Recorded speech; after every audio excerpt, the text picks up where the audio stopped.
ఏలైనగా మనకు శిశువు పుట్టెను, మనకు కుమారుడు అనుగ్రహించబడెను. ఆయన భుజం మీద రాజ్యభారములను. ఆశ్చర్యకరుడు, ఆలోచనకర్త. ఆశ్చర్యకరుడు, his name is called wonderful. ఆశ్చర్యకరుడు.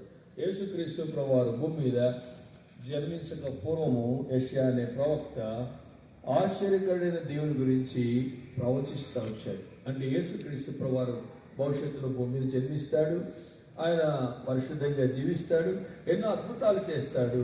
అద్భుతాలు చేయడమే కాకుండా మానవాళి పాపముల కొరకై చనిపోయి సమాధి చేయబడి తిరిగి లేస్తాడు అని ప్రవక్తలు ముందుగానే ప్రవచిస్తూ వచ్చారు. ప్రవచించిన ప్రకారమే యేసు ప్రభు వారి లోకానికి వచ్చి నన్ను ప్రేమించి నీ కొరకై నా కొరకై శిలువలో రక్తమంతా కార్చి ప్రాణమిచ్చి చనిపోయి సమాధి చేయబడి యేసుక్రీస్తు ప్రభు వారు తిరిగి లేచాడు. యేసు ప్రభు వారి రక్తం ద్వారా పాపము తీసివేయబడుతుంది. ప్రభు నేను పాపిని క్షమించంటే చాలు, పాపాలు క్షమించే దేవుడు యేసు ప్రభు. ఈ యేసుక్రీస్తు ప్రభు వారు భూమి మీద జన్మించినప్పుడు ఆయన అనేకమైన అద్భుతాలు, ఆశ్చర్యకార్యాలు చేస్తూ వచ్చాడు. యేసు ప్రభు వారు చేసిన మొదటి అద్భుతం ఆశ్చర్యకార్యం. రండి, యోహాను సువార్త 2వ అధ్యాయము 11వ వచనం. John gospel chapter 2:11. చదవండి ఎవరైనా. గలిలయలోని కానాలో యేసు ఈ మొదటి సూచక్రియను చేసి తన మహిమను బయలుపరిచెను. మొట్టమొదటి సూచక్రియను యేసుక్రీస్తు ప్రభువారు గలిలయలోని కానాలో చేస్తూ వచ్చాడు. ఏంటి ఆ సూచక క్రియ అంటే నీళ్లను ద్రాక్షరసంగా మార్చుతూ వచ్చాడు. నీళ్లను ద్రాక్షరసంగా మార్చడానికి కారణం ఏంటంటే ఆ యొక్క వివాహానికి 2వ వచనం రాయబడి 4వ అధ్యాయం 2వ వచనంలో యేసును ఆయన శిష్యులు ఆ వివాహమునకు పిలువబడుతూ వచ్చినారు. యేసు ప్రభు వారు ఒకవేళ ఆ వివాహమునకు పిలువబడకపోతే లేదా శిష్యులు ఆ వివాహానికి పిలువబడకపోతే ఈ యొక్క అద్భుతం ఆశ్చర్యకార్యం జరిగేది కాదు. కనుక యేసుక్రీస్తు ప్రభు వారిని ఆహ్వానించడం ద్వారా దేవుడు ఎలాంటి అద్భుతాలు, ఆశ్చర్యకార్యాలు చేస్తూ వచ్చాడు. మూడు కుటుంబాల గురించి మనం ధ్యానిస్తూ వచ్చాం. 3 ఇల్లు గురించి మనం ధ్యానిస్తూ వచ్చాం. మొదటిది జక్కయ్య ఇల్లు, రెండవది ఒక అధికారి ఇల్లు, మూడవది పేతురత్త ఇల్లు. యేసుక్రీస్తు ప్రభు వారి యొక్క గృహాల్లో లేదా వారి ఇంట్లో అడుగు పెడితేనే వారికి అద్భుతాలు, ఆశ్చర్యకార్యాలు జరుగుతూ వచ్చాయి. సరే, యేసుక్రీస్తు ప్రభు వేటి ద్వారా అద్భుతాలు చేస్తూ వచ్చాడంటే అక్కడ రాయబడింది 2వ అధ్యాయము 6వ వచనం. చాప్టర్ 2:6. యూదుల శుద్ధీకరణాచార ప్రకారము 2 3 తూములు పట్టు 6 రాతి బాణలు అక్కడ ఉంచబడి ఉండెను. అక్కడ రాతి బాణలు 6 ఉన్నాయి. బాణలు లేదా కుండ, కడవ, ముంత, వీటిని లేదా ఘటము, ఇవన్నీ తెలుగులో పర్యాయ పదాలుగా మనం గమనించవచ్చు. ఈ యొక్క ఘటము అని బైబిల్లో దేని గురించి రాయబడిందంటే మనిషి యొక్క శరీరం గురించి రాయబడుతూ వచ్చింది. బైబిల్ గ్రంథంలో గత రాత్రి మనం ధ్యానిస్తూ వచ్చాం. ఇర్మియా గ్రంథంలో మనం చూస్తూ వచ్చినాం. ఎలాంటి ఘటము అంటే మనిషి ఎలాంటి ఘటము అంటే పనికి మాలిన ఘటం.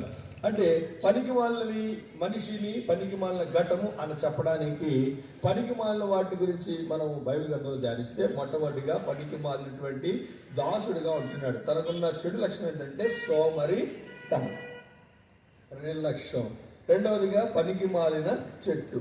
ఏంటి దానికి ఉన్న లక్షణము అంటే ఫలాలు ఫలించకపోవడం లేదా ప్రేమ లేకపోవడం. మూడవది ఎవరు? మనుషులందరూ త్రోవ తప్పిపోయారు. త్రోవ తప్పిపోవడానికి కారణం ఏంటంటే బిలాము ఏ విధంగా త్రోవ తప్పిపోతూ వచ్చాడో మనుషులందరూ కూడా త్రోవ తప్పి పనికి మాలిన వారండి. బిలాము త్రోవ తప్పిపోవడానికి కారణం ఏంటంటే ఇహలోక సంబంధమైన ధనము. కనుక భౌతిక సంబంధమైన ధనం మనకు అవసరమే కాదని కాదు, కానీ ఆ యొక్క ధనం కోసమే ప్రాకులాడుతూ ఆ ధనం కోసమే జీవించడం అది పాపం. అందుకే ధనాపేక్ష సమస్తమైన కీళ్లకు మూలం. కనుక ఈ పనికి మాలిన ఘటన గురించి, పనికి మాలిన చెట్టు గురించి, పనికి మాలిన దాసు గురించి, పనికి మాలిన త్రోవల గురించి మనము గత రాత్రి ధ్యానిస్తాం. సరే, ఈరోజు కూడా ఒక ఘటన ధ్యానిస్తాము. మొత్తం ఎన్ని బాణాలు అక్కడ ఉండేది? అంటే ఈ బాణంలో ఏం లేవంటే నీళ్లు లేవు. ఏం లేవు చెప్పండి? నీళ్లు లేవు కాబట్టి ఈ బాణం అట్లా ఉంటాయి. రెండో ఘటన చూద్దామా? హోషేయ గ్రంథం 8వ వచనం. బుక్ ఆఫ్ హోషేయ చాప్టర్ 8:8.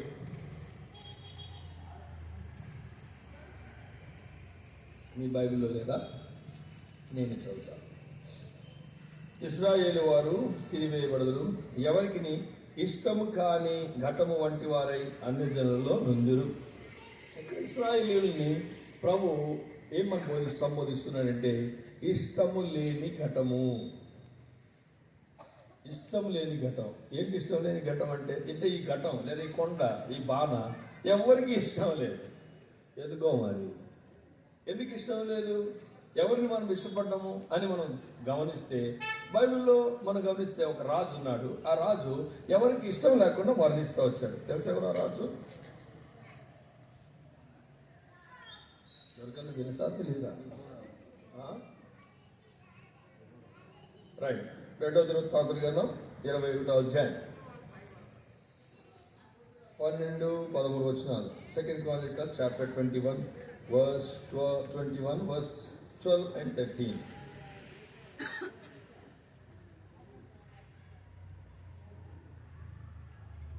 చదవండి.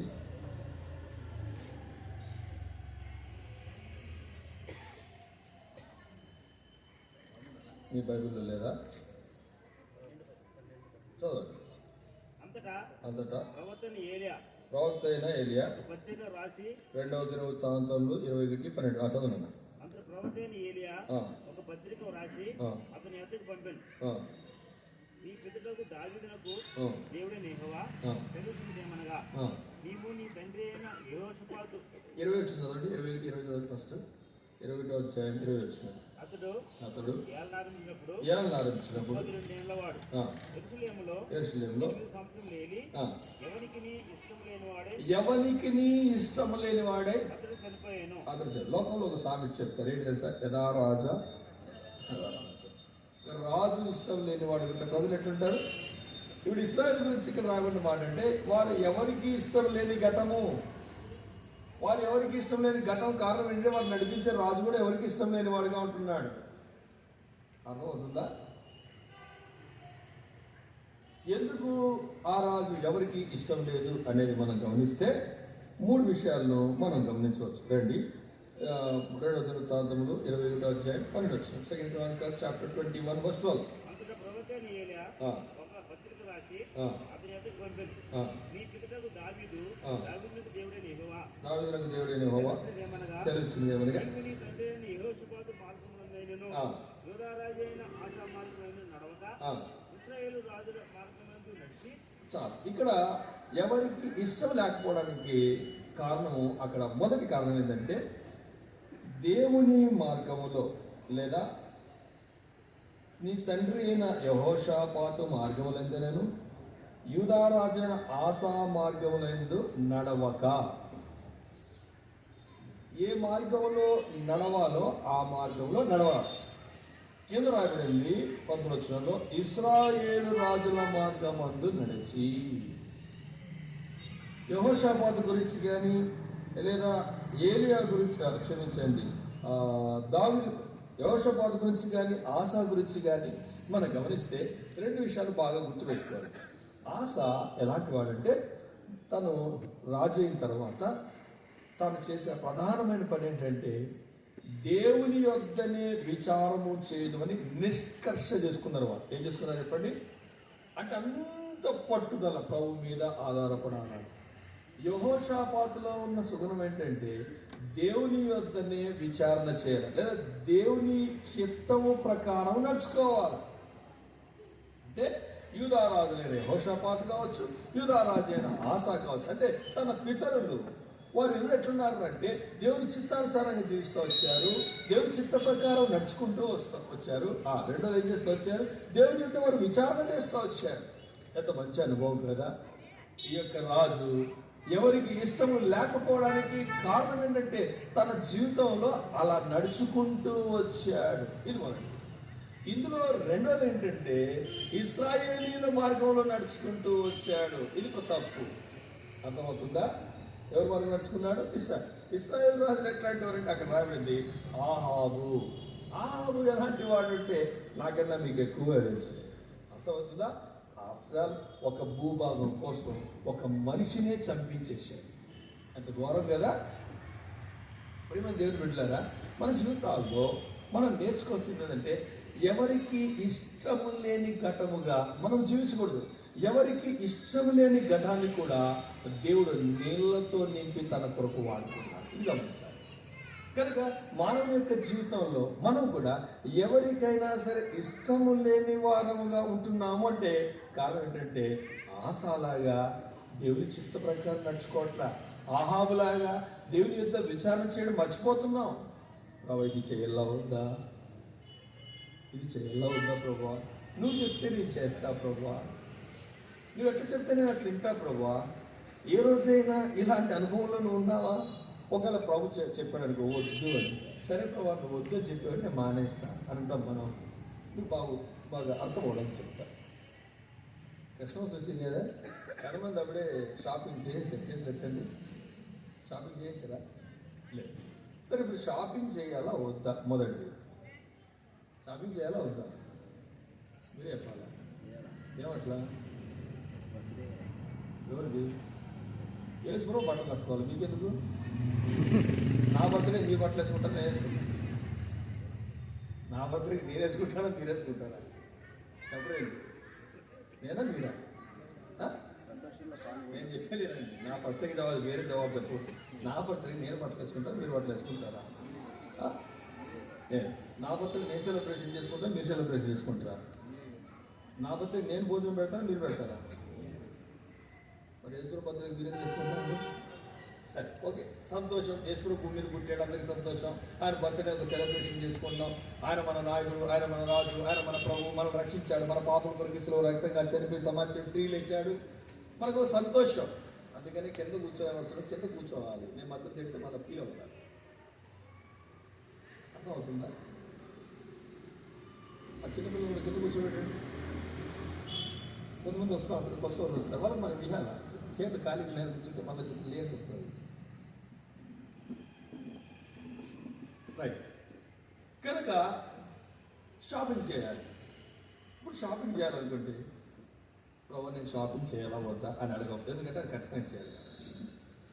చేసేటప్పుడు ఈ కలర్ శారీ తీసుకోవాలా వద్దా, లేదా ఈ కలర్ డ్రెస్ తీసుకోవాలా వద్దా, నా కళ్ళకి ఇష్టంగా ఉంది అని ప్రభుని అడిగినారు. ఎవరైనా ఎప్పుడు అడుగుతారు? కొంచెం చూద్దాం. ఎప్పుడు అడగల, కనీసం ఈ సంవత్సరం అడుగుతాను, చేసేస్తాను చూద్దాం. పొరపాటు కూడా ఎత్తారు. ఎందుకు తెలుసా? అలా ప్రార్థన చేసుకుంటే కదా. మనం ఏ ప్రార్థన చేస్తాం తెలుసా? ప్రభు మంచి బట్టలు తక్కువ ధరలో కావాలా, ఈ ప్రార్థన చేస్తావా కదా? మంచి బట్టలు, కొంతమంది అది కూడా చేసుకోవాలనుకో, కొంతమంది మంచి బట్టలు తక్కువ ధరలో కావాలి. ప్రభు ఎంత వస్తాయి బాబు? మీరు ఏమన్నా నిజం పెట్టారు? ఏమన్నా తయారు చేసేది? ప్రభు యొక్క విచారణ చేయాలి. చిన్నదానికి కూడా ప్రభు యొక్క విచారణ చేయాలా? దావీదు తన జీవితంలో ఎలా నేర్చుకున్నాడంటే, ప్రభు నేను యూదా దేశానికి వెళ్ళాలవుతా? ప్రభు వెళ్ళాడు. అరే యూదా దేశంలో ఎక్కడ పోవాలి తెలియదు, నేను యూదా దేశంలో ఎక్కడికి పోవాలి చెప్పు, ఎబ్రోనుకు పో అన్నాడు ప్రభు. అంతే. అర్థమైందా? దేవుడు గ్రీన్ సిగ్నల్ ఇచ్చినాడని చెప్పి దుచ్చుకుపోవడం కాదు.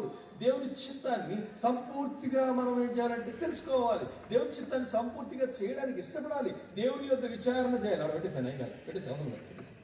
డిస్టర్బెన్స్, ఇవన్నీ డిస్టర్బెన్స్. చూసారా మీరు చేసే తప్పులకి ఎంత ఇబ్బంది ఉందో? అందుకనే ముందు నుంచి కూర్చొని నేర్చుకోండి. ప్రతి వారం ప్రతిరోజు చిన్నపిల్లలు చెప్పినట్టు కాదు. మనిషికి ఒక మాట చెప్పండి. మీరు గుడ్డు అంటారా, మేము పశువు అంటాం. మీరే, నాకు తెలియదు, మీరు ఏదన్నా అనుకోవచ్చు. చక్కగా కూర్చోవాలా, ముందు నుంచి కూర్చోవాలా, డిస్టర్బెన్స్ లేకుండా కూర్చోవాలి. అప్పుడు మీకు ఇబ్బంది ఉండదు, నాకు ఇబ్బంది ఉండదు, వాక్యమునకి అభ్యంతరం ఉండదు. మీరు వస్తూ ఉంటారు, పోతుంది, ఇంత డిస్టర్బెన్స్ ఉంటుంది, పరిశుద్ధాత్మ దేవుడు నడిపిపోతుంది. చెప్పాల్సిన మెసేజ్ తప్పకుండా వేరే చెప్తారు. మళ్ళీ ఏం చెప్పినాడు ఏమైనా అంత తిట్టేది జరిపిందంటారు. మీరు డిస్టర్బెన్స్ చేసి ఏం చేస్తారు చెప్పండి? రైట్. కనుక మన జీవితాల్లో దేవుని యొక్క చిత్తాన్ని సంపూర్తిగా తెలుసుకోవాలి. సంపూర్తిగా అట్లా డిస్కస్ చేసుకో. ఈ సంవత్సరం ప్రభా ఆశలాగా నేను కూడా డిస్కస్ చేయాలి. చూడండి, ఆశా జీవితంలో అంత నిష్కర్ష చేసుకున్న ఆశారాజు ఏమన్నాడు తెలుసా? చాలా బాగుంది, రాజ్య పరిపాలన బాగుంది, చిట్ట చివరికి వస్తానట్లే తన కాలంలో జబ్బు వచ్చింది. ఏమొచ్చింది? కాలంలో జబ్బు వచ్చింది. కాలంలో జబ్బు వస్తే God has given 2 years for him. 2 సంవత్సరాలు అతని కొరకు ఎదురు చూచి 2 సంవత్సరాలు తన ఆయుష్ పొడిగించాడు. చూద్దాం, చిట్ట చివరి దినాలలో ఆశ నన్ను ఏమన్నా అడుగుతాడేమో, నా దగ్గర ప్రార్థన చేస్తాడేమో, నా దగ్గర విచారం చేస్తాడేమో, నా దగ్గర వస్తాడేమో అని ఆశ గురించి 2 సంవత్సరాలు. కానీ బైబిల్ రాబడి తెలుసా? ఆశ దేవుని మీద ఆధారపడకుండా వైద్యులను పట్టుకొనెను. చదువుదాం ఆ మాట, రండి. రాజుల గ్రంథం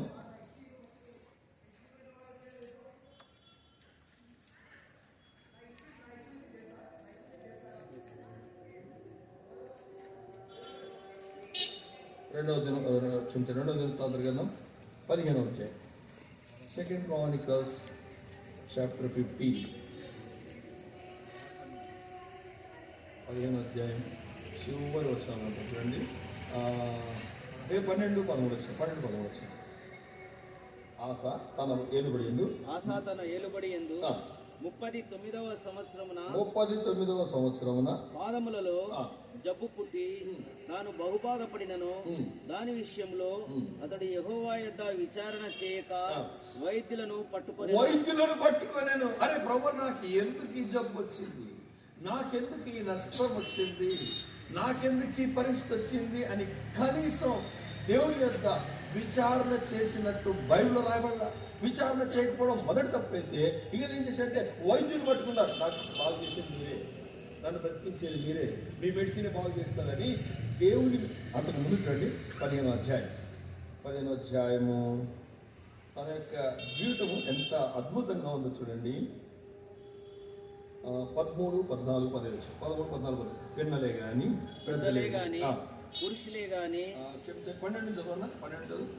పూర్ణ హృదయంతోను పూర్ణాత్మతోను తమ పితరుల దేవుడైన యెహోవా యొద్ద తాము విచారణ చేయదమని పిన్నలే గాని పెద్దలే గాని పురుషులే గాని స్త్రీలే గాని ఇశ్రాయేలు దేవుడైన యెహోవా యొద్ద విచారణ చేయని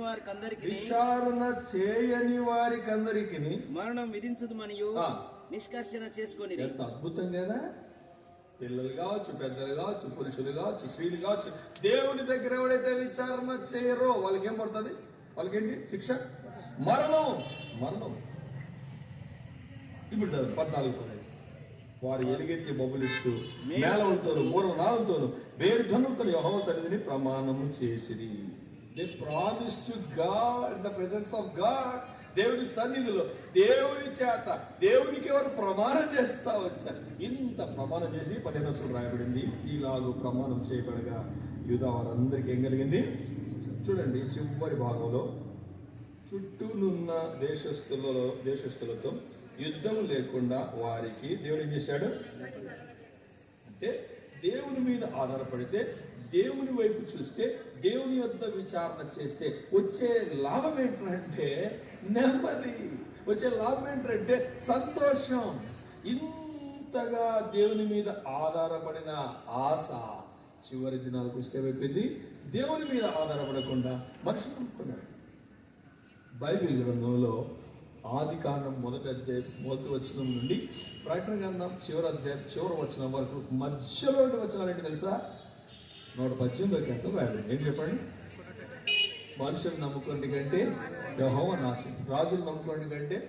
ఎందుకు అక్కడ మధ్యలో రాయించాడు దేవుడు ఆ వచనాలని అంటే, ఆ వచనాలకు పూర్వం ఉన్నవారు కానీ ఆ వచనం తర్వాత వారు కానీ మీ జీవితాల్లో మీరు నేర్చుకోవాల్సింది ఏంటంటే, దేవుని మీదనే ఆధారపడాలా, దేవుణ్ణే పట్టుకోవాలా, మనుషులను పట్టుకోవద్దు, మనుషుల మీద ఆధారపడద్దు, మనుషుల మీద విచారం చేయొద్దు. నీకు ఏ నష్టం వచ్చినా, ఏ బాధ వచ్చినా, ఏ కష్టం వచ్చినా ప్రభువా నాకు నువ్వే సహాయం చేయాలని ప్రభు పాదాలు పట్టుకోవాలి. అది ప్రభు ఉద్దేశం.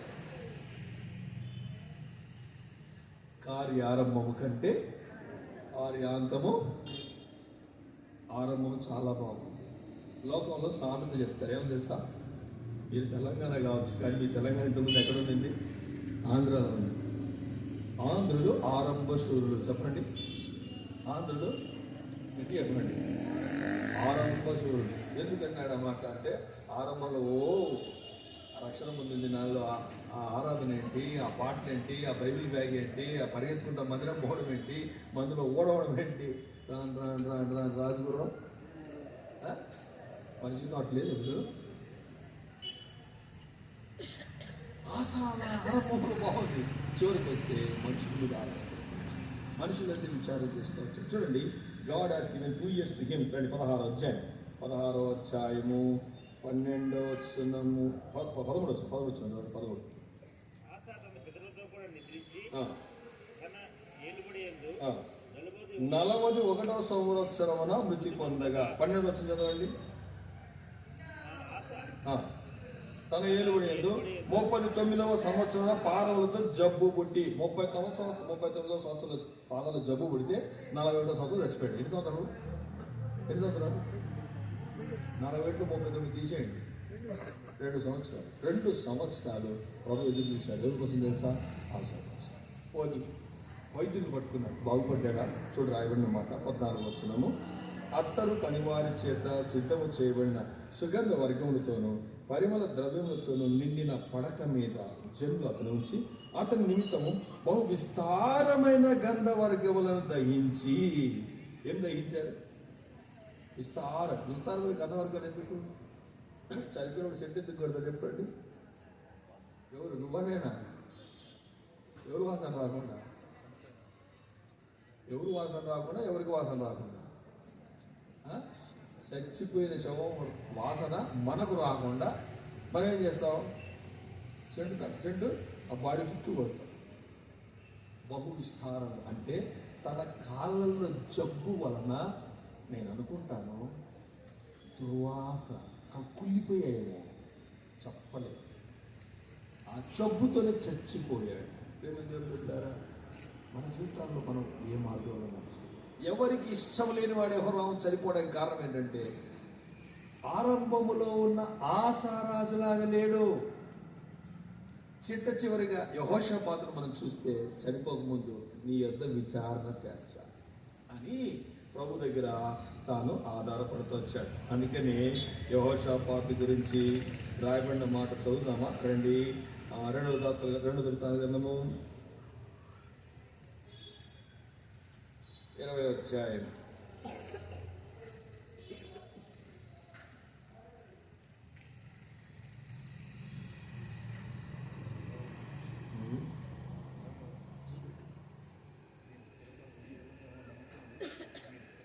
ఎన్నో వచ్చిందా? 20 అధ్యాయం ఎన్నో వచ్చిన? 20 వచ్చింది. చదవండి. వారు ఉదయం లేచి తెకోవ అరణ్యముకు పోయిరి. వారు పోచుండగా యెహోషాపాతు నిలబడి, యూదావారులారా, యెరూషలేము కాపురులారా, నా మాట వినుడి, మీ దేవుడైన యెహోవాను నమ్ముకునుడి, అప్పుడు మీరు స్థిరపరచబడుదురు. ఆయన ప్రవక్తను నమ్ముకునుడి, అప్పుడు మీరు కృతజ్ఞులని చెప్పింది. మరియు అతడు జనులను హెచ్చరిక చేసిన తర్వాత యెహోవాను స్తుతించుటకు నాయకులను ఏర్పరిచి వారు పరిశుద్ధాలంకారం ధరించి సైన్యముల ముందర నడుచు యెహోవా కృప నిరంతరమును ఆయన స్తుతించిరి, ఆయన స్తోత్రం చేయడానికి వారిని నియమించారు. చూడండి, అట్లాగే 1 రాజులు 22 అధ్యాయం 1 Kings chapter 22 verse 5.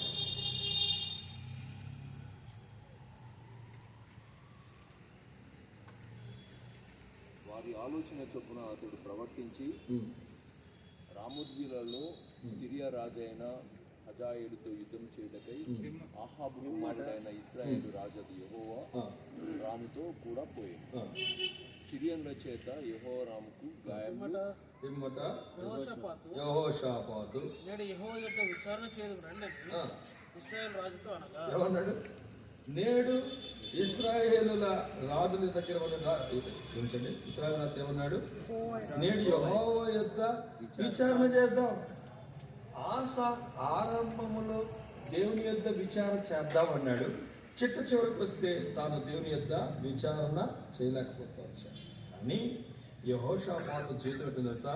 చచ్చిపోక మునుపు కూడా తాను ఎవరి దగ్గర విచారణ చేస్తున్నాడంటే దేవుని దగ్గర విచారణ చేసినట్లు మనం గమనించవచ్చు. అందుకని ఆ 20 అధ్యాయం 20 వచనంలో అంటున్నాడు. చూడండి, 2వ వృత్తాంతములు 20:20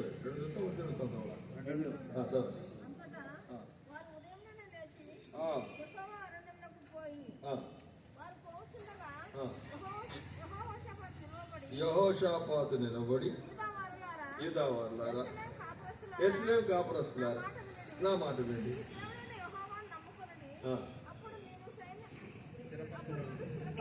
అప్పుడు మీరు స్థిరపరచబడుదురు. చాలు, అర్థమవుతుందా? తాను ఏ దేవుని అయితే నమ్ముకున్నాడో, ఏ దేవుని మీద ఆధారపడుతూ వచ్చినాడో, ఏ దేవుని అయితే విచారణ చేస్తూ వచ్చాడో దాన్ని ఎవరు నేర్పిస్తా ఉన్నాడు? ఇశ్రాయేలు అందరికీ నేర్పిస్తా ఉన్నాడు.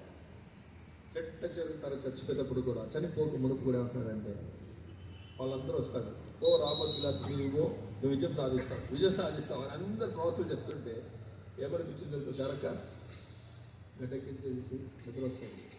నా కళ్ళు కనపడదు, నేను నిపులో ఉన్నా అనుకోవద్దు, నేను అందరినీ చూస్తాను. మీరు అలసిపోయినారు, మీరు చీకట్లో ఉన్న మీ కళ్ళు నాకు కనిపిస్తాను, నిద్రపోతే కనిపెడతాను. కొద్దిసేపు అంతమంది ప్రవక్తలు ఓ విజయం సాధిస్తామంటే ఎవరు తెలుసా, ఏమో ప్రవక్తలు ఇంకెవరు లేదా అని. అంటే వాళ్ళందరూ సైతాన్ ప్రవక్తలనే. అంటే వాళ్ళు ఎట్టున్నారు అంటే రాజును మెప్పించే విధానంలో ప్రవర్తిస్తున్నారు. అది కనిపెట్టేసాడు. అప్పుడు అంటున్నాడు, ఒకడు ఉన్నాడు కానీ అది ఎప్పుడు నా గురించి కీడే చెప్తాడు. అయ్యా ఎవరు? కీడు చెప్పే ప్రవక్తనే సరిచేసే ప్రవక్త, కీడు చెప్పే ప్రవక్తనే నిన్ను పరలోక రాజ్యాన్ని నడిపించే ప్రవక్త, నీ నష్టమును ఎత్తి చూపే దేవుని సేవకుడే సరైన సేవకుడు. కానీ నువ్వు ఏం చేసినా దేవుడు నీకు స్తోత్రం కలుగును గాక, దేవుడు నిన్ను దీవించుకుంటాడు, నీకు హిమాలయ సేవకుడు. నువ్వు ఎన్ని సంవత్సరాలు సేవ చేసినావు సంఘంలో కాదు, ఎంతమంది ఆత్మల్ని ద్వారా ఆత్మీయంగా కట్టబడినాయి అని చాలా ప్రాముఖ్యం. ఉన్నది ఉన్నట్టు చెప్పావా లేదనేది ప్రాముఖ్యం. అందుకే నన్ను తిట్టుకున్నా, బాధపడినా ఉన్నది ఒకడు వచ్చాడు, దేవుని ప్రవర్తన. ఒకరు పోయినాడు, అయ్యా అందరికీ ప్రవర్తిస్తూ ఉన్నారు, నువ్వు కూడా అలా మాట చెప్పంటే జీవితంలో దేవుడు చెప్పింది నేను చెప్తా. ఆడికి పోదాని ఇట్లా పో విజయం సాధిస్తావు పో అన్నాడు. ఫస్ట్ దేవుని చేత ప్రమాణం చేయండి. ఎన్నిసార్లు చెప్పాలి నేను దేవుని చేత ప్రమాణం చేసి నిజం చెప్పమని? అప్పుడు అన్నాడు, నీకు విజయం రాదు. చేసావా? చెప్పానుగా, రాదు. అందుకే నేను చెప్పను కదా. నేను విశాఖపట్నంలో సేవ చేస్తా ఉన్నాను. సేవ చేసే దినాల్లో ఒక కుటుంబం ఉన్నారు, ఎక్కడైనా ఉంటారు సేవకు వ్యతిరేకిస్తూ కొంతమంది ఉంటారు. వీళ్ళకి ఏంటంటే ఉన్నదని చెప్తే కోపం ఎక్కువ. మందిర పేదరాడక్క మొత్తం మీరే అంటారు, కానీ వెనకాల కోతులు తోతుంటారు చాలామంది. మీ మందిలో కూడా ఉన్నారు, పేరు చెప్పండి చెప్తా కూడా నాకే ప్రాబ్లం వచ్చాడు కానీ అన్న నేను గోయి తోవాడన్నా కాదా అని తోవాడు కానీ చెప్పేస్తా.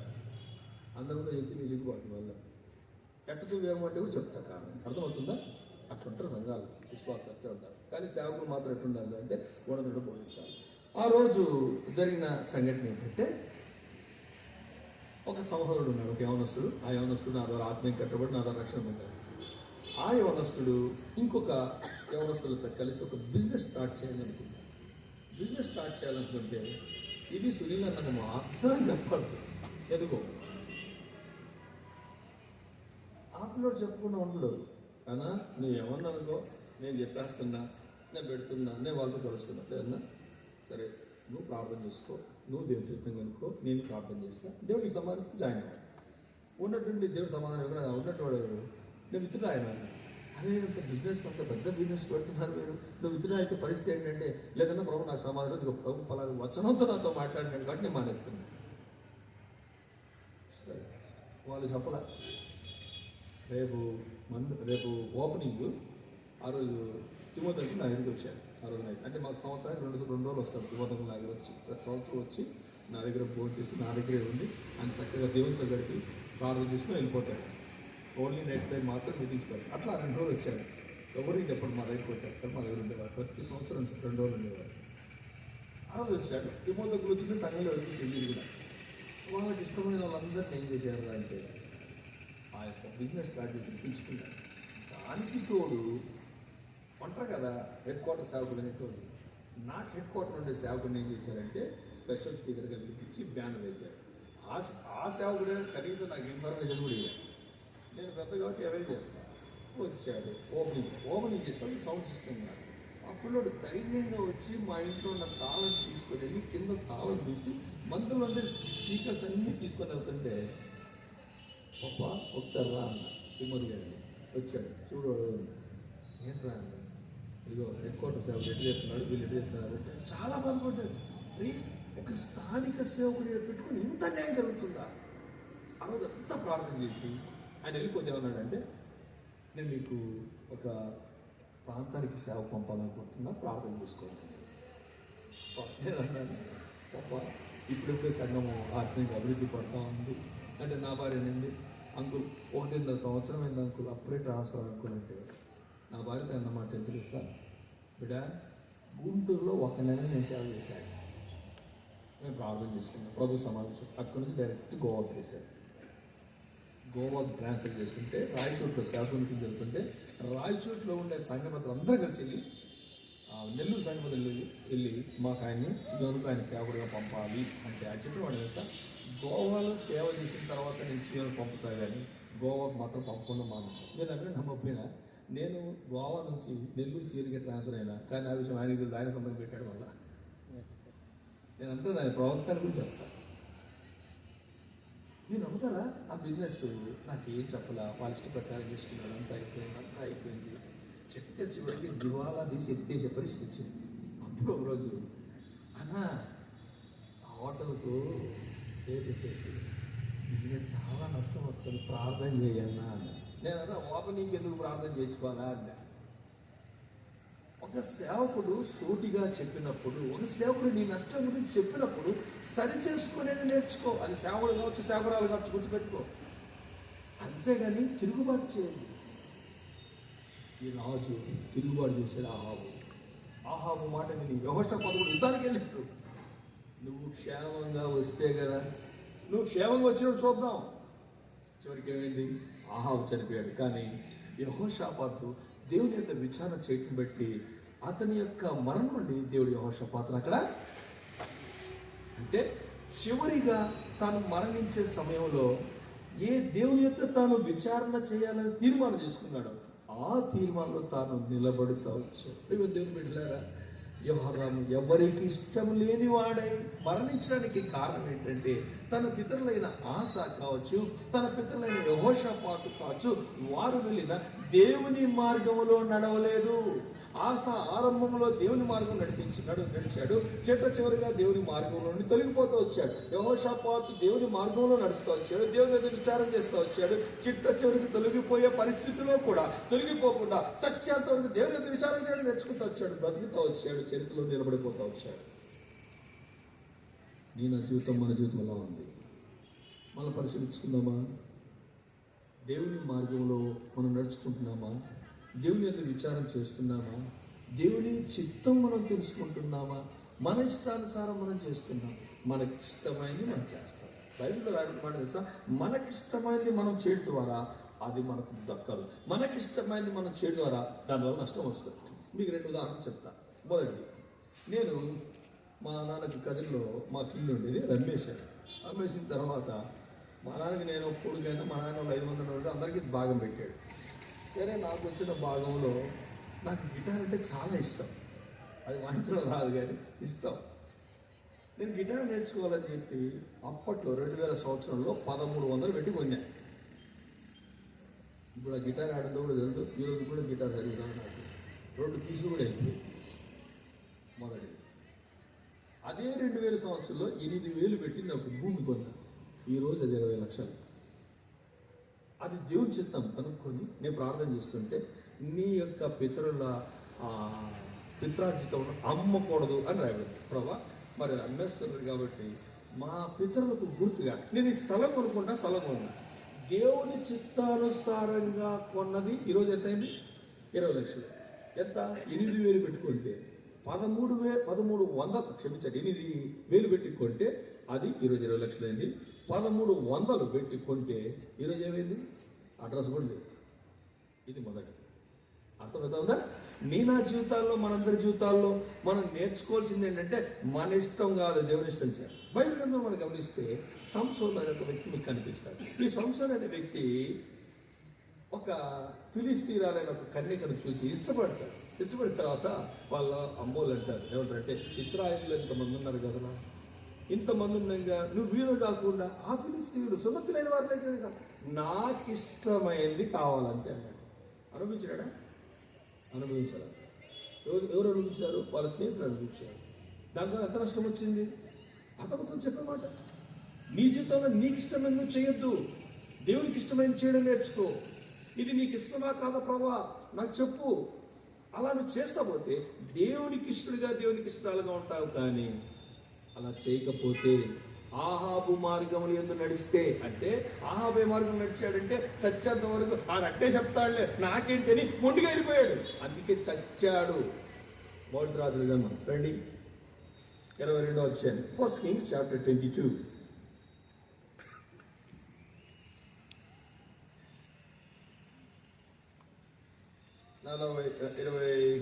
22వ అధ్యాయము 35వ వచనం 36వ వచనం. క్షమించండి 34వ వచనం verse 34. పిమ్మట ఒకడు తన విల్లు తీసి గురి చూడకయే విడువక అది ఇశ్రాయేలు రాజుకు కవచపు కీలు మధ్యను తగిలింది కనుక అతడు నాకు గాయమైనది.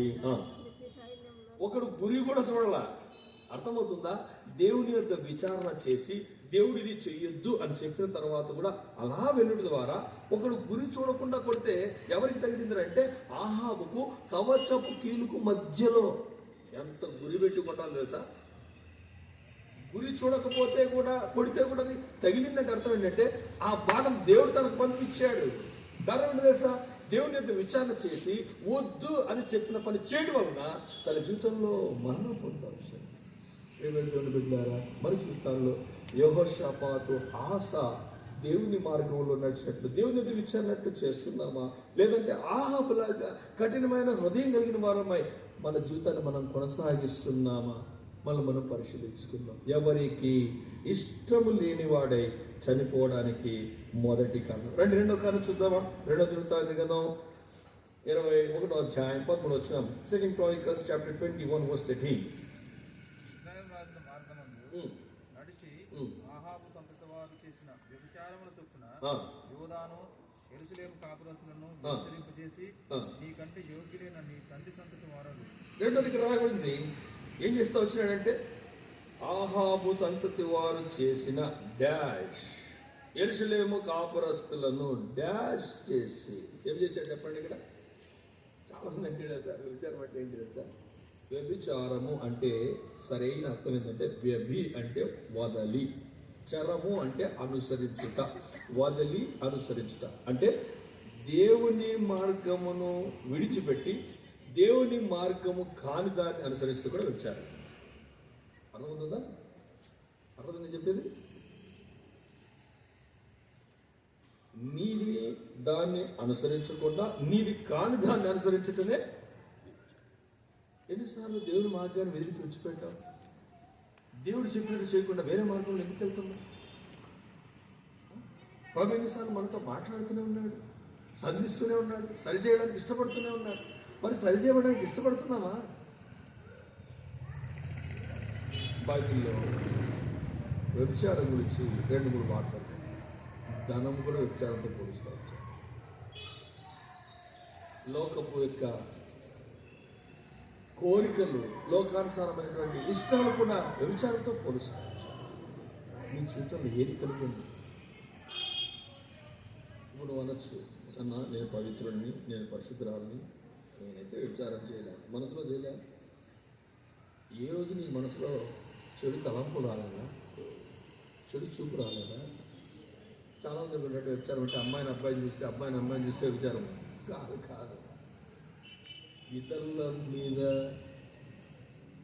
అంటే ఇతరులు ఒక మంచి వస్త్రాలు కట్టుకుంటే ఏమి వాటిని చూసి వాటి మీద ఆశ్చర్యపడేది కూడా మత్సరము అంటే చెడ్డ కన్ను. అది కూడా ఒక వ్యభిచారం. ఎన్నిసార్లు మన జీవితాల్లో మనం తెలిసి, ఎన్నిసార్లు మనం జీవితాల్లో దేవుని వదిలిపెట్టి దేవుడి కాంతాన్ని వెంబడిస్తూ తెలియకుండా ఎన్నిసార్లు చేశాం.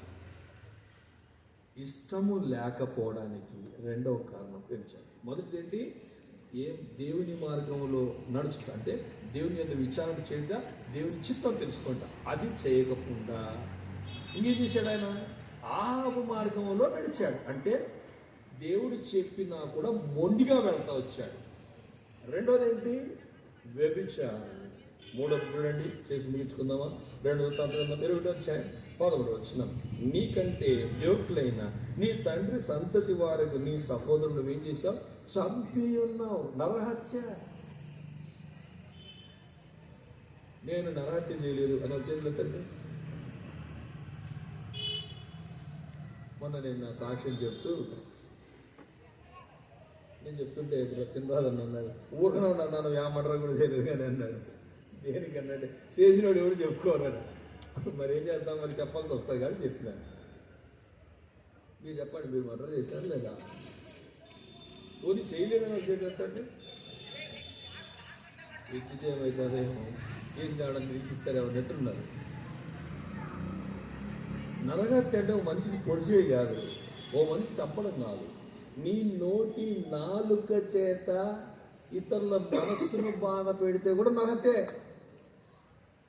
పాత నిబంధనలో ఒక వ్యక్తిని నువ్వు పొడిచేస్తే నరకం, నరహత్య. కొత్త నిబంధనలో మత్తయి సువార్తలో 5వ అధ్యాయంలో ఒక మనిషిని నువ్వు నోటి మాటతో వ్యర్థుడా అని చెప్తే కూడా నరహత్యనే. చెప్పలేము. ఎన్నిసార్లు మనం నోటి మాటల చేత మనం బాధపెట్టాం. ఓ అక్కో, ఎన్నిసార్లు మీ అత్తను నీ నోటిని ఇష్టానుసారం మాట్లాడినాం, ఎన్నిసార్లు నీ కోడల్ని ఇష్టానుసారం మాట్లాడినాం. ఏమన్నా ఎన్నిసార్లు మీ మామ అత్త మామలను ఇష్టానుసారం మాట్లాడినాడు. ఆడగన్న పాపానికి నా ఇంటికి వచ్చింది, నా ఇంటికి వచ్చిన వల్ల ఎవడు చేసుకోమన్నాడు మరి ఆ పాపాన్ని. వెళ్ళేప్పుడు ఎంత ఆనందమో కదా దినేష్. 10 ఏళ్ళ తర్వాత చూడాలి ఆ ఆనందం ఎట్లుంటుందో. అర్థమైందా? నేను కొంతమందిని అప్పుడప్పుడు వాళ్ళ marriage day, wedding day, 25 years 20 years అన్నప్పుడు అందులో చెప్తా ఉంటాను. ఈ 20 సంవత్సరాల్లో 25 సంవత్సరాల్లో ఎందుకు ఈయన చేసుకున్నా అనే ఫీలింగ్ వచ్చిందా లేదా నీకు అక్క అంటే, ఆయన అడగండి నన్ను అంటాడు. నీకు వచ్చిందా అన్న అన్నాడు అనుకో, అన్న ఏం చేస్తాడు? వచ్చిందా? వచ్చిందంటే మంచివాడు ఒప్పుకుంటాడు.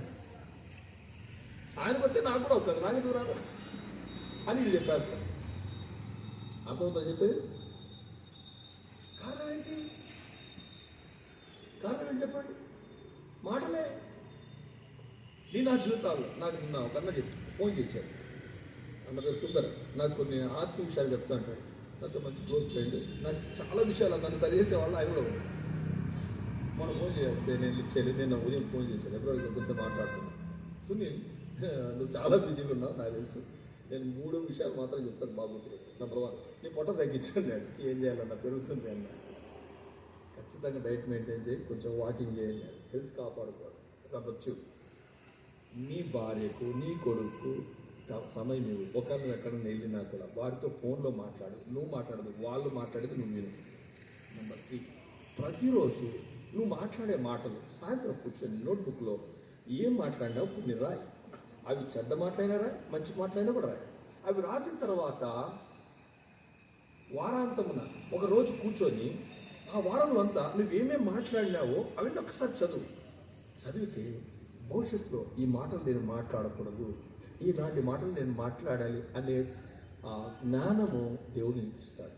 నేను ఇవి ఎందుకు చెప్తున్నా అంటే, you are a become a ruling leader అంటే అంత మాత్రం నేను చెప్పొద్దన్నా, బతుకైతే మార్చుకుంటా కానీ I'm not become a ruling leader కాదు. నీకు ఇది అర్థమైందా? నేను ఆ రోజు ఉదయంని నేను బ్రష్ చేస్తా ఉన్నా, బ్రష్ చేస్తూ నేను ప్రార్థన చేస్తున్నా, ప్రభా నేను బ్రష్ చేస్తున్నా, నా నోరుని శుభ్రం చేసుకుంటున్నా. ప్రతిరోజు నా నోరుని శుభ్రం చేసుకుంటున్నా, కానీ నా నోట్లోని మాటలు నేను శుభ్రం చేసుకోవట్లా. తన నోరు కాపాడుకున్నవాడు తనను కాపాడుకున్నాను ఉంది కదా, నా నోరు కాపాడుకుంటూ నాకు నేర్పించు, వ్యర్థమైన మాటలను తప్పించు అని చెప్పి నేను ప్రార్థన చేశాను. 4 తొమ్ముతున్నాడు. ఏం ప్రార్థన చేసిన సార్? ప్రభా, తన నాలుకను భద్రం చేసుకునేవాడు తన శరీరము కాపాడుకునేవాడు అన్నావు కదా. నా నాలుక చిన్నదే, కొంపను అంటిస్తుందని బైబిల్ చెప్తాను. నా నాలుకను భద్రం. ఏ రోజు నువ్వు ప్రార్థన చేసావు మోగడుకున్నావు? నిజం చెప్పండి, అబద్ధం చెప్పండి. మనం ఎందుకు చేయకూడదు చెప్పండి? ఎందుకు చేయకూడదు? అర్థమవుతుందా? మన జీవితాల్లో మనం అనుదినం అభ్యాసం చేసుకోవాలి. అలా అభ్యాసం చేసుకుంటే తప్ప ప్రభు రాజ్యంలో ప్రవేశించలేము. అనుదినము మనము రక్షణ పొందాలి, అనుదినము మారవచ్చు పొందాలి, అనుదినము మార్పు చెందబడాలి. అప్పుడే యేసుక్రీస్తు ప్రభు వారు భూమి మీదకి వస్తే క్షణములోనే మార్పు చెంది ఎత్తబడెదము, బహుమానము పొందేదము ప్రభుని కోరిక ఇదే. దేవుని యొక్క కోరిక ఏంటంటే God wants gifts to you. He kept so many gifts in heaven because of you. నీకోసమే దాచిపెట్టాడు బహుమానాలు. ఎప్పుడు ఇస్తాడు తెలుసా? ఒక్క క్షణంలో.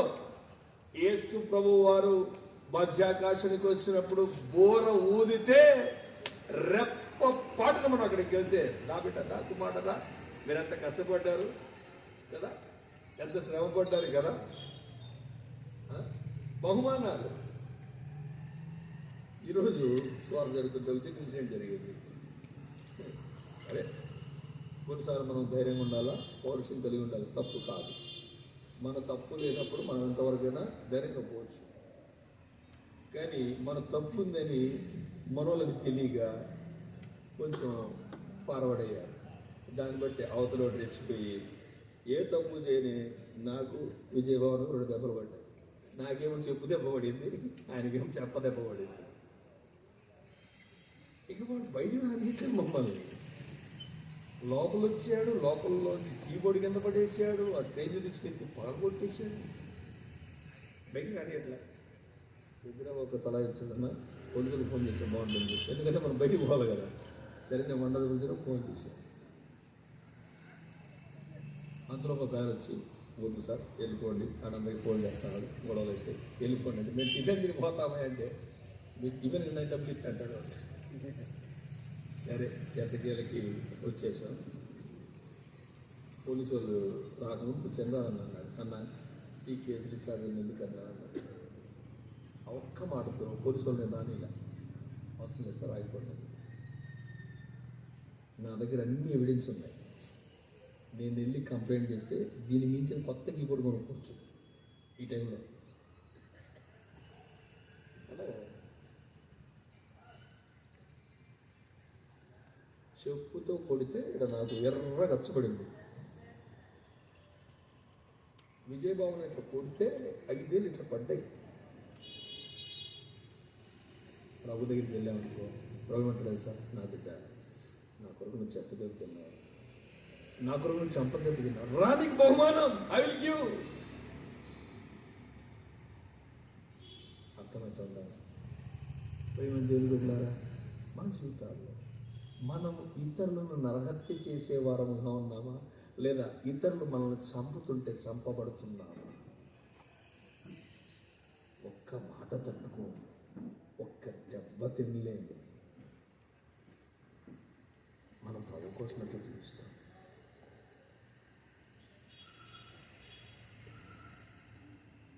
మన వాళ్ళు కరపత్రాలు వచ్చేకి వెళ్ళారు. ఎంత మీద తెలుసా, వాళ్ళని చూసి రోడ్లోనే పడేసి వచ్చేసారు. కట్ట ఏమో కొట్టారని నేను కట్ట పడి ఎవరైనా పడేసారు. ఆడ అదేంటి కర్ర కట్టి పెట్టారు. నేను రివర్స్ చేసుకోవచ్చు, కట్ట ఉన్నాడు. ఏమో అంత దమ్ము లేనప్పుడు, అంత ధైర్యం లేడు, ఎవరు మర్చుకున్నాడు, ఎవడెత్తి పిలవన్నాడు, బుద్ధి లేకపోతే. అందుకే జ్ఞానంగా ఈరోజు చెప్పాను నేను, చంద్రబాబు వాళ్ళకి చెప్పు, మనిషికి చేతికి మాత్రమే ఇవ్వని చెప్పని చెప్పాను. మనోళ్ళు చేసిన పని ఏం తెలుసా, మనోళ్ళకి అలవాటు ఎక్కువ, గుర్తుపెట్టుకో. అందుకే నేను చెప్పింది చేయాలా, చెప్పకూడదు చేయకూడదు. చెప్పండి, చెప్పింది చేయాలా, చెప్పకూడదు. సమస్యలు మీరు తెచ్చి మానేది నేను కూడా, మీరు నన్ను నవ్వుపోయినా మా నవ్వులు ఈరోజు తప్పు లేకపోయింటే ఇప్పుడు చేసి నిండేవాడిని. అంత కోపం వచ్చింది. మనోళ్ళు పొరపాటు ఉంది, నేను మౌనంగా ఉన్నా. వాడు చూపిస్తున్నాడు ఎవరెవరు ఏం చేశారు. అది జ్ఞానం కలిగింది. ప్రభు కోసం దెబ్బలు నేను, ప్రభు కోసం నమ్మకూడదు. ఎట్లా అన్యాయంగా నేను ఆయన తిన్నాను. మా ఊర్లో కానీ ఉండేవాడు, ఇందాక కొడుకు ఫోన్ చేశాను, నేను ఇచ్చాను, కట్ చేసిన. ఆయన ఏ ఊరికన్నా సువార్త కూడా దెబ్బలు తింటాడు. ఒకసారి సాక్ష్యం చెప్తాడేమో, నేను పలానా ఊరికి పోయినా నన్ను కొట్టాడు. మేము ఈ ఊర్లో సువార్త చేస్తే మమ్మల్ని పట్టలేదు. ఒక ఊరు వెళ్ళాం, ఆ ఊర్లో ఎవరు లేరు అసలు. ఆ ఊర్లో చాలామంది మంచి వాళ్ళు, నాకు తెలుసు. ఆ ఊరు కూడా, ఆ ఊర్లో కూడా దెబ్బలు తిన్నాడు. నాకు డౌట్ వచ్చింది, ఆ ఊర్లో ఎందుకు కూడా కొట్టేవాళ్ళు ఎవరు అని చెప్పి నేనేం చేశానంటే, ఒకసారి ఎంతో స్వార్థకి వెళ్దామని చెప్పి ఎంతో పట్టు స్వార్థకి వెళ్ళాను. కరపత్రలో పట్టుకుని వెళ్తే చక్కగా అప్పుడు ఊళ్ళో స్టార్టింగ్ నుంచి పట్టుకున్నాం, నువ్వు రావే ముందు ఊరు సెంటర్కి పోయి ఆటో నుంచి పట్టుకుంటావంటే ఇంకా పెద్దోడు కదా అని బ్యాంక్ ఎంప్లాయ్. సరే అని చెప్పి ఆయన వెనకానికి వెళ్తే మా రాయలసీమలో గ్రామానికి మధ్యలో బొడ్డురా అంటే తెలుసా మీకు? ఎవరైనా తెలుసా బొడ్డురా అంటే తెలుసా? ఆ సెంటర్ రాయి దేవుడిగా వాళ్ళు పూజ చేస్తారు. పోయి తగిన కాలు పెట్టారు, పెట్టి రే దేవుడు కదా రమ్మాట మీ దేవుడిని అంటారు. ఓ దెబ్బలు తినడానికి కారణం అనుకుంటున్నాను కూడా వెనక పడేమని కొట్టాడు. మొత్తాడు సాక్షి చెప్తాడు కొట్టారు. అందుకే ప్రభువు వివేకం కలిగి జీవించాలి. అర్థమవుతుందా? ఎప్పుడు దేవుడు బహుమానాలు ఇస్తాడంటే నీవు ఇతరులు బాధ పెట్టకుండా, ఇతరుల ద్వారా నీవు బాధపడితే, ప్రభువులాగా హింసించబడితే ప్రభు దగ్గరికంటే బహుమానం. నీవు ఇతరులను బాధ పెడుతున్నావా? లేదంటే ఇతరుల ద్వారా నీవు బాధపడుతున్నావు? స్టెఫను అన్యాయంగా చనిపోయాడు, ఏ తప్పు చేయదు. గత ఆదివారం అంతకుముందు ఆధారం చెప్తాను. బ్లాండేనా అన్యాయంగా చనిపోయింది, ఏ తప్పు చేయలే. ఎంతోమంది మిషనరీలు మన దేశానికి వచ్చి మన ప్రాంతాలకు వచ్చి అన్యాయంగా చనిపోయి మరణిస్తే ఈరోజు మనకు క్రైస్తవ్యాన్ని పంచిపెట్టి ఈరోజు మన చక్కగా కూర్చొని దేవుడు మాట్లాడాడు. వారందరూ ప్రభు దగ్గరికి వెళ్తే ప్రభు చేసే పన్నెండు తెలుసా? వారికి బహుమానం ఇస్తారు. నాకొద్ద బహుమానం. ఈరోజు అదేమో వచ్చింది నాతో, బ్రదర్ మా ఇంట్లో స్వార్థ కూడి కొద్దిలే బ్రదర్ అన్నాడు. వ్యాపారం అంతా పెట్టాడు. ఏమన్నంటే వద్దులే ఇంట్లో శ్రీల మీటింగ్ పెట్టుకుంటాం వాళ్ళంటే ఇంటికి స్వార్థ కదా కూడా ఏమి నీకు బహుమానం వచ్చేది? ఎవడొస్తుంది బహుమానం? నీకు ఎలా వస్తుంది బహుమానం? అర్థమవుతుందా? తీర్మానం చేసుకుంది, ప్రభా నేటి నుంచి నేను బహుమానం. అందరికీ ఇష్టం కలిగిన వాళ్ళకి బైబిల్ రాయబడింది మొర్దెకై అందరికి ఇష్టంగా. ఆ మాట చదివి నేను ముగించేస్తాను. రండి, ఎస్తేర్ గ్రంథం book of Esther chapter 9 madam చదవచ్చు. Chapter 10 verse 3 13.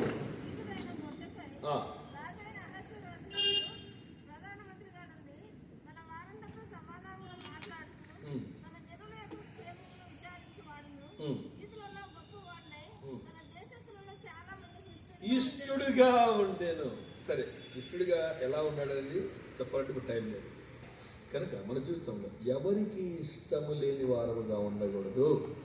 మన ఘటన ఏ ఘటము అంటే ఇష్టము లేని ఘటము. చెప్పండి, ఎందుకు ఇష్టం లేని ఘటము అంటే ఇష్టం లేని పనులు చేయడం వారు. ఇష్టం లేని పనులు ఏంటి? మొదటిది ఏంటి? దేవుని యొక్క విచారణ చేసి దేవుని చిత్తం కనుక్కొని దేవుని చిత్తాన్ని సరిగి జీవించాలి. కానీ దేవుని యొక్క విచారణ చేసి అలా నడుచకుండా పోయిన ఆహాబులాగా ఉండకూడదు. రెండోది ఏంటి? వ్యభిచారం. మూడోది ఏంటి? నరహత్య. వ్యభిచారం అంటే ఏంటి? దేవుని వదిలి దేవుడి కాంతాన్ని వెంబడించడం. నరహత్య అంటే ఏంటి? నోటి మాటల ద్వారా ఇతరులను బాధ పెట్టడం. దేవుని వెళ్ళారా? మన జీవితాల్లో ఇష్టము లేని ఘటముగా ఉంటున్నామా? ఇష్టమైన ఘటముగా ఉంటున్నాం. ఇష్టం లేని ఘటమైన నిన్ను ఇష్టమైన ఘటముగా మార్చాలని ప్రభు ఆశించి కానాను విధిలో ఆ రాజమానులు వచ్చాడు. నిన్ను మార్చాలని, నిన్ను ఆశీర్వదించాలని ఆయన ఆశిస్తున్నాడు. నువ్వు సిద్ధమా? ఒకవేళ సిద్ధపడకపోతే ప్రభా నేను కూడా నా జీవితం కూడా ఇష్టం లేని యెహోరాములాగా ఉంది, ఇష్టడిగా ఆయన మొదటికైనాగా లేదు, నన్ను క్షమించి సరిచేయి. ప్రభు దగ్గర క్షమాపణ పొంది ప్రభు కొరకు జీవించినట్టు ప్రభు మనకు సహాయం చేయాలి. దేవుడి లేఖన భావములు దీవించి ప్రార్థన చేస్తారు. భాస్కర్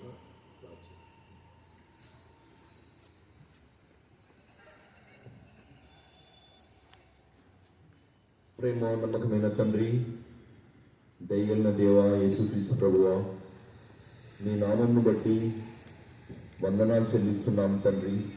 ఈ సాయంకాలం కూడికలో సహోదరుడు జయసుందరరావు గారిని మీరు జ్ఞాపకం చేసుకొని అయా మరి తన గృహము ద్వారా ఈ యొక్క సువార్తను ప్రకటించడానికి మీరు అనుమతించినందుకు వందనాలు చెల్లిస్తున్నాం.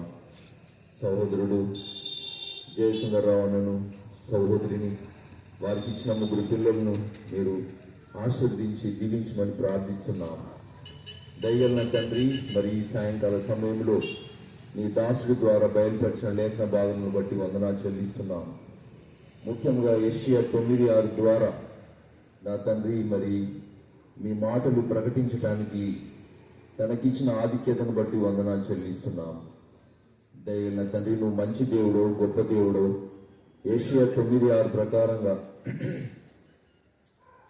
మీరు బయలుపరిచిన లేఖనాలు మరి శిశువు ద్వారా తండ్రి లోకంలోకి వచ్చినావు. అంత మాత్రమే కాదు, నీ భుజముల మీద రాజ్యభారం ఉండాలని మీరు కోరుతూ వచ్చినారు. మా భారం అంతా మోసడానికి మీరు సిద్ధపడ్డారు. మా వ్యాధి, మా బాధలు, మా రోగములు, మా జన్మ పాపములు, మా కర్మ పాపములు అన్నీ తొలగించడానికి ఆ కల్వరి శిలువలో మీరు మరణిస్తూ వచ్చినారు. దయగలిగిన తండ్రి, మరి ఆలోచనకర్తగా, మరి బలవంతుడైన దేవుడుగా నా తండ్రి మా పక్షాన ఉండి మీరు బలం కలిగిన దేవుడుగా ఉంటూ వచ్చినారు. మా బలహీనతలన్నీ క్షమించటానికి, మా బలహీనతలన్నీ తొలగించటానికి మీరు ఇష్టపడ్డందుకు వందనాలు చెల్లిస్తున్నాం.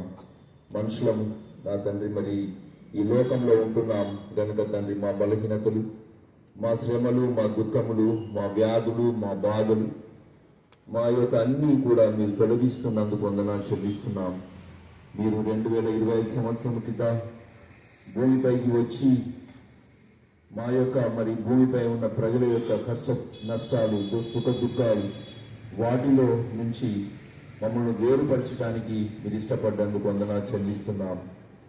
దయగలిగిన తండ్రి, నీ భుజముల పైన రాజ్యభారం ఉండాలని, నీవు ఆలోచనకర్త అని, బలవంతుడైన దేవుడు, నిత్యుడవు తండ్రి అని మీరు సమాధానకర్తగా ఉంటూ వచ్చినారు. అవును తండ్రి, లోకంలో సమాధానం లేనప్పుడు మీరు సమాధానకర్తగా వచ్చినారు. 2025 సంవత్సరాల క్రితంలో మరి భూమిపైన ఎలాంటి సమాధానం లేదు, యుద్ధాలు, నా తను మరి భయంకరమైన పాపములు, శాపములు ఉన్నప్పుడు మీరు మీ సొంత సమయంలో మరి యేసుక్రీస్తు ప్రభువును మీ యొక్క అద్వితీయ కుమారుణ్ణి భూమిపైకి పంపించడానికి ఇష్టపడ్డందుకు వందనాలు చెల్లిస్తున్నాం. మరి ఆయన 33.5 సంవత్సరాలు ఈ భూమిపై జీవించి 3.5 సంవత్సరాలు ఆ యొక్క సువార్తను ప్రకటించడానికి మీరు అనుమతించినందుకు వందనాలు చెల్లిస్తున్నాం. ఆ సువార్త ద్వారానే యేసుక్రీస్తు ప్రభువు లోకరక్షకుడు అని మేము గమనించడానికి, మేము అంగీకరించడానికి మాకు కూడా మంచి మనసును పుట్టించినందుకు వందనాలు చెల్లిస్తున్నాం. యెషయా 9:6 అది మరి 600 సంవత్సరాలు 700 సంవత్సరాల మధ్య కాలంలో మీరు ఆయనకు నా తండ్రి ప్రవచనకర్తగా ఉండి ఆ వాక్యంలో మరి రాయించినందుకు వందనాలు చెల్లిస్తున్నాం. అది 2025 సంవత్సరంలో నెరవేర్చినందుకు కూడా మీ పాదములకు వందనాలు చెల్లిస్తున్నాం. ఈరోజు మరి క్రిస్టమస్ శుభాకాంక్షలతో తండ్రి మరి ఈ యొక్క పట్టణానికి, విజయపురి నగరానికి మమ్మల్ని నడిపించినందుకు వందనాలు. ఈ పట్టణంలో ఉన్న ప్రజలందరినీ ఆశీర్వదించి దీవించమని ప్రార్థిస్తున్నాం. నీ దాసుడి ద్వారా బయలుపరిచిన లేఖన భాగములు విన్న వారందరూ హృదయంలో కార్యం చేయమని ప్రార్థిస్తున్నాం. మంచి మాటలు గ్రహించడానికి నా తండ్రి మరి మీ బిడ్డలైన వారిని మీరు ప్రేరేపించమని ప్రార్థన చేస్తున్నాం. కృప చూపించండి. మరొకసారి మరి సహోదరుడు జయసుందరరావును మీరు జ్ఞాపకం చేసుకున్నందుకు వందనాలు. తనకిచ్చిన మంచి మనసును బట్టి కూడా వందనాలు. ఈ యొక్క గృహం ద్వారా ఈ యొక్క జీవవాకులు ప్రకటించడానికి ఇచ్చిన సమయాన్ని బట్టి వందనాలు చెల్లిస్తున్నాం. వచ్చిన పెద్దలను బట్టి, మరి సహోదరులను బట్టి, సంఘంను బట్టి, వచ్చిన బిడ్డలందరినీ బట్టి పేరు పేరున ఆశీర్వదించి దీవించమని ప్రార్థిస్తున్నాం. మరొకసారి ఈ యొక్క పట్టణమును ఆశీర్వదించమని దీవించమని ప్రార్థిస్తూ యేసుక్రీస్తు ప్రభువారి ఉన్నతమైన శ్రేష్టమైన నామంలో స్తుతించి ప్రార్థించి అడిగి వేడుకొంటున్నాం తండ్రి. ప్రేమ తండ్రి, మా జీవితంలో ఇష్టము కాని ఘటం వారికి ఉండకుండా ఇష్టమైన ఘటం వారికి ఉన్నట్లు సిద్ధపరచండి ప్రభా. నీ యొక్క విచారణ చేసి నీ చిత్త ప్రకారం జీవించినట్లు, నీకు ఇష్టం కాని దాన్ని మేము మొండిగా చేసి నష్టపోకున్నట్లు కాపాడండి. మిమ్మల్ని కాకుండా మీరు కాని వాటిని వెంబడించకుండా కాపాడండి. మా నోటి మాటల చేత కూడా ఇతరులను మేము బాధ పెట్టకుండా కాపాడుతున్నాం. ఇతరుల వాకి మీ పెట్టుకుని చేయండి. చుట్టుపక్కల స్వార్థ జరిగింది, నిన్న వాళ్ళ కార్యస్థితి చేయండి. సో చేసిన తర్వాత అక్క కొన్ని కుటుంబాన్ని దీవించి ఆశ్రయించండి. చేరొచ్చిన ప్రతినిధులను పేరు పేరు దీవించి నీ ఆశలతో నింపుతున్నాము. మా సహవాసం దీవించి యేసునామమున ప్రార్థిస్తున్నాము తండ్రి. తండ్రి దేవుని ప్రేమ, కుమారుడు యేసుక్రీస్తు కృప, పరిశుద్ధాత్మ సహవాసం మనందరికీ తోడేనుగాక. జనములోనే మార్పు చెంది ఎత్తబడెదము. జనములోనే మార్పు చెంది ఎత్తబడెదము. అవమానము పొందిన యేసును సంధింతుము. అమ్మోను సిద్ధపరచిన యేసును సంధింతుము. వారిని కొనిపోవా ప్రభు యేసు వచ్చెను. వారిని కొనిపోవా ప్రభు యేసు వచ్చెను. అనంతించును పనిలాడుగా నిన్ను చూలనుగా. తన సన్నిధిలో మనలని నిర్దోషులనుగా. బహుమానము పొందేదము ప్రభుని మౌలికాయికి. బహుమానము పొందేదము ప్రభుని మౌలికాయికి. వారిని కొనిపోవా ప్రభు యేసు వచ్చెను.